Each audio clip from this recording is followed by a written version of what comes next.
від якихось інших питань.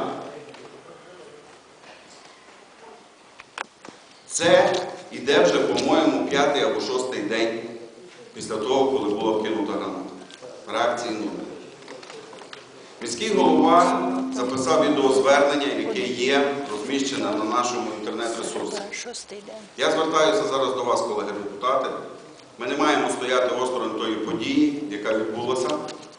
Я думаю, що нам зараз треба буде у процесі сесії прийняти звернення до наших правоохоронних органів, які мають взяти на особливий контроль ситуацію, яка сталася, мають провести якнайшвидше розслідування, мають встановити причетних до даного інциденту, особливо замовників.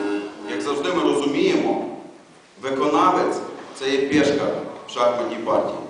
Тут основне – встановити замовника. Бо я розумію наступний факт. Якщо ми зараз дамо можливість пропустити одну гранату,